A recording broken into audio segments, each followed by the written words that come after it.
Setelah ada informasi dari lembaga survei ternama di Indonesia yang mengatakan bahwa elektabilitas Kang Deddy Mulyadi jauh di atas Pak Presiden Prabowo. Ya, itu elektabilitas calon presiden 2029 maksudnya. Itu jauh. Kang Deddy nomor 1, 2 Prabowo, ketiga ada Anies, keempat ada Gibran, kelima ada Agus Harimurti. Nah, setelah ada informasi tersebut, netizen heboh dan bertanya-tanya apakah Kang Deddy Mulyadi bisa tidur atau tidak, apakah Kang Deddy Mulyadi aman atau tidak di Gerindra gitu. Ada yang mengatakan bahwa ya tergantung elit-elit Gerindra menyikapi hal itu gitu, juga akan berpengaruh terhadap Pak Prabowo. Dan kisi-kisinya kemarin sudah ada Pak Hasim juga sudah mengatakan ketika diwawancara KDM itu bocil. Ini juga ada beberapa persepsi. Yang pertama ada yang mengatakan itu candaan ya, karena Pak Hasim juga sangat-sangat berjasa bagi KDM ketika waktu jadi bupati ya KDM itu. Itu juga bisa dikatakan suatu isyarat bahwa Pak Hasim mengatakan ya Pak Prabowo 2 periode aja, KDM masih baru lah, masih junior lah dalam perpolitikan. Nah, agar tidak penasaran, mari kita tonton pada video berikut ini. Tergantung dua pihak. Satu, Deddy Mulyadinya sendiri. Yang kedua, elit Gerindra. Saya menjawab dari yang kedua dulu. Elit Gerindra itu memandang Deddy sebagai aset atau sebagai ancaman. Kalau sebagai aset elektoral, itu bagus sekali buat Gerindra. Dia punya 2 vote getter utama, Pak Prabowo dengan Deddy Mulyadi. Saling melengkapi kan dari sisi karakter. Betul. Ya kan? Kalau Pilpres digelar hari ini, presiden kita bukan Prabowo Subianto, tapi Deddy Mulyadi. Kok bisa? Jadi ada survei terbaru dari SMRC atau Saiful Mujani Research and Consulting. Hasilnya benar-benar bikin aku pribadi kaget. Deddy Mulyadi yang saat ini menjabat sebagai Gubernur Jawa Barat unggul telak 59% kalau diadu sama presiden sekarang, Prabowo Subianto. Sementara itu, Prabowo cuma mendapat 28,3%. Kok bisa selisihnya sampai sebegitu jauhnya? Menurut SMRC, ini adalah hasil dari komunikasi yang dilakukan secara intensif dan juga efektif oleh KDM di media sosialnya. Tapi ya kalian tahu sendiri kan, kalau doi rajin banget untuk upload konten kesehariannya. Terus kok bisa Prabowo malah longsor? Direktur SMRC Denny Irvani bilang, penurunan dukungan kepada Prabowo ini sejalan sama menurunnya apresiasi masyarakat terhadap kinerja pemerintahan dia. Maksudnya gimana sih? Coba lihat program-program yang sekarang lagi disorot negatif sama masyarakat. Dari MBG, makan bergizi gratis, terus Koperasi Desa Merah Putih atau KDMP, sampai soal penegakan hukum, kondisi ekonomi, dan juga stabilitas politik. Tapi kalian tahu sendiri, walaupun elektabilitas Deddy Mulyadi ini tinggi, beliau masih berada di Partai Gerindra, yaitu partainya Presiden Prabowo Subianto. Ini bikin Deddy Mulyadi sulit untuk maju di Pilpres 2029 nanti kalau misalnya dia masih ada di Partai Gerindra. Soalnya Gerindra udah pasti ngusung Prabowo lagi sebagai capresnya. Tapi menurut kalian sendiri gimana? Deddy Mulyadi ini udah pantas belum sih ikut kontestasi Pilpres 2029? Atau menurut kalian benar? Dia kalau head to head sama Prabowo bisa dapetin 59%. Soalnya nih ya, sekarang kan masyarakat udah lebih melek lagi. Mereka juga nggak mau untuk memilih pemimpin yang kenceng banget di pencitraan dan juga gimmicknya seperti Joko Widodo 10 tahun lalu. Menurut kalian gimana? Saya kan punya survei di 6 provinsi di Jawa. Itu betul-betul disrupsi kasus Deddy Mulyadi ini. Jadi kebijakan yang sangat lokal di Jawa Barat diketahui di Jawa Timur, di Jawa Tengah, di Banten, di DKI. Dan tingkat pengetahuannya di atas 80%. Itu karena yang kemakan kayak Nagita Slavina, Iwan Gunawan kemakan. Kang Deddy nih nggak mau ini nih. Mau kemana Kang Deddy? Iya, suamiku nih belum makan nih. Nah, gitu-gitu kan. Mau makan nih. Dan memang kayak begini-begini ini kan kita nggak bisa membatasi efek medsos, efek internet berdasarkan geografi, nggak bisa. Iya benar. Ini nggak mau mandi nih gitu. Kang Deddy mau kemana? Tambah lagi. Apalagi Deddy habis itu nanggepin kan. Sirkus Iya, sirkus. Persikas juga kan. Siapa kamu? Itu kan show bagus untuk ketika yang lainnya rata-rata air. Rata-rata air. Pertanyaan pertama. Yang pertama ini susah jawabnya. Memang kalau sekarang jelas Deddy Mulyadi tidak akan menampilkan diri sebagai ancaman kan, terutama apalagi kita tahu dia berasal dari partai yang sama dengan Pak Prabowo. Jadi tetapi tergantung dua pihak. Satu, Deddy Mulyadinya sendiri. Yang kedua, elit Gerindra. Saya menjawab dari yang kedua dulu. Elit Gerindra itu memandang Deddy sebagai aset atau sebagai ancaman.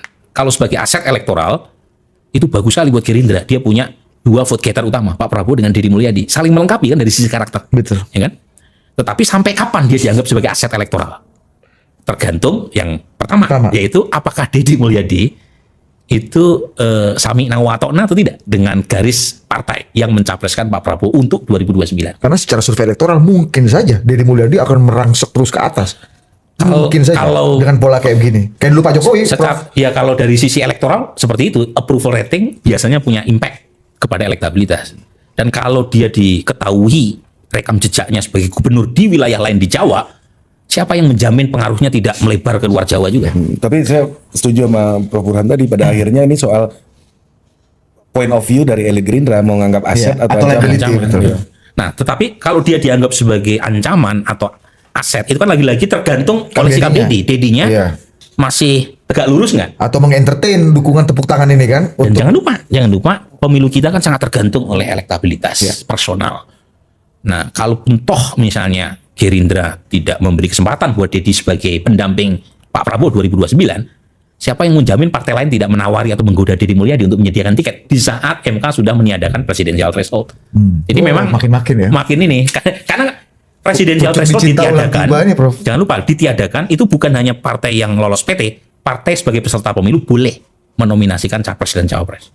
Jadi makin lebar. Kalau gitu desainnya, tapi kan masuk ke paket undang-undang politik. Nanti kan diterjemahkan. Kalau bisa diterjemahkan. Remnya kan nanti dipakai undang-undang Oke, politik. kalau misalnya cuma 8 partai yang lolos Dia PT. mempertimbangkan jumlah calon, ada tulisan itu di putusan MK-nya. Kalau misalnya 8 partai saja. Kalau kita mengacu pada pengalaman 2024, kurang baik apa Pak Jokowi kepada Nasdem dan PKB. Ya. Banyak sekali insentif kekuasaan yang diberikan kepada dua partai. Tapi untuk kepentingan elektoral 2024, keduanya bisa memilih Anies Baswedan yang kita tahu jaraknya dari sisi hati dengan Pak Jokowi Jauh sekali. Jauh sekali. Tapi seorang Surya Paloh mengambil Ya.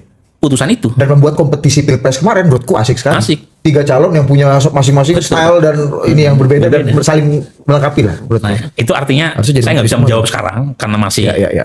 kalau istilahnya Prematur. itu moving Ya. Ongoing. moving target. Jadi kita nembak apa istilahnya itu? Shooting the moving target. Jadi targetnya itu bergerak. Ya. Jadi kalau kita tembak sekarang, jangan-jangan malah kita kena peluru nyasar, kena mantul. Tapi kuncinya 2 tadi benar, Bro.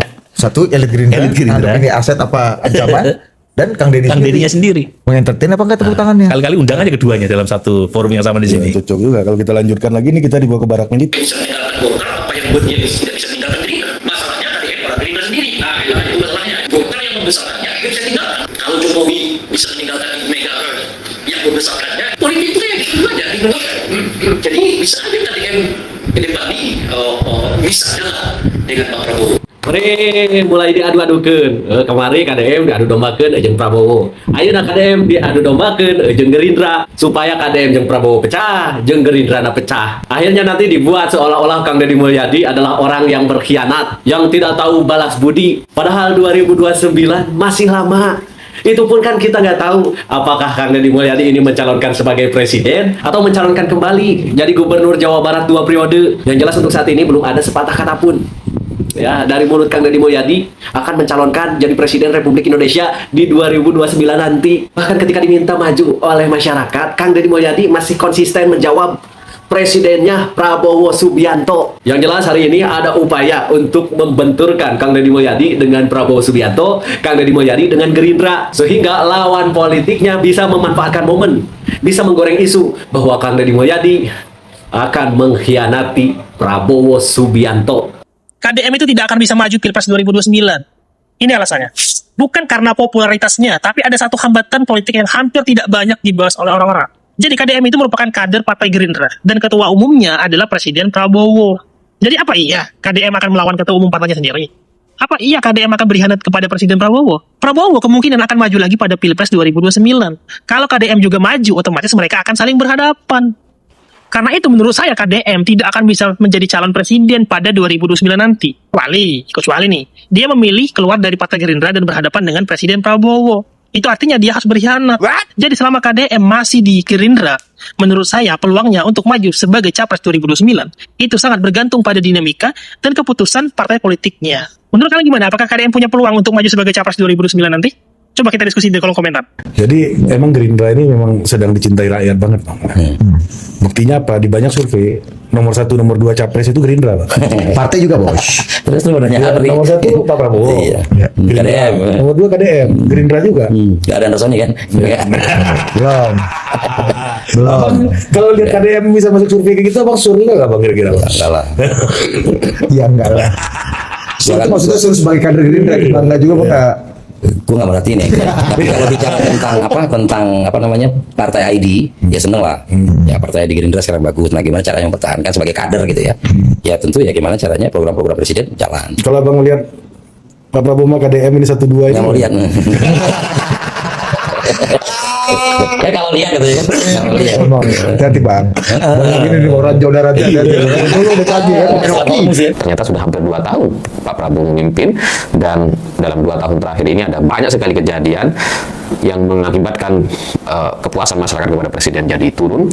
Sementara di sisi lain ada Gubernur Jawa Barat Kang Deddy Mulyadi yang setiap hari melakukan hal yang bertolak belakang dengan presiden. KDM mendengar, KDM berinteraksi, komunikatif, menyelesaikan banyak sekali persoalan-persoalan, sampai hal yang remeh-temeh sekalipun diselesaikan sama KDM.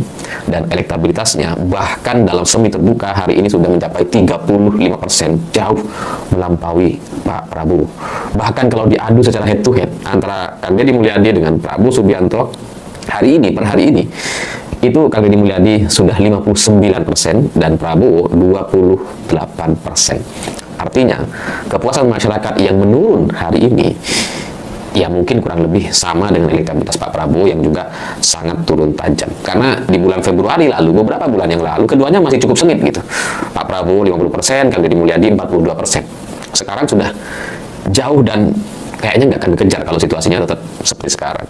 Ini di survei SMRC, di survei indikator juga kurang lebih sama. Intinya Kang Deddy Mulyadi tidak tertandingi, dan ya entah gimana caranya bagi Pak Prabowo atau pemerintah untuk menangani situasi yang seperti ini. Prabowo keok dari KDM. Survei SMRC terbaru nunjukin Deddy Mulyadi alias KDM salib Prabowo dalam simulasi elektabilitas tokoh. Ini bukan cuma soal angka, ini alarm buat Gerindra. Kita tahu, Capres biasanya dijagoin berdasarkan elektabilitas. Nah, pertanyaannya sekarang simpel.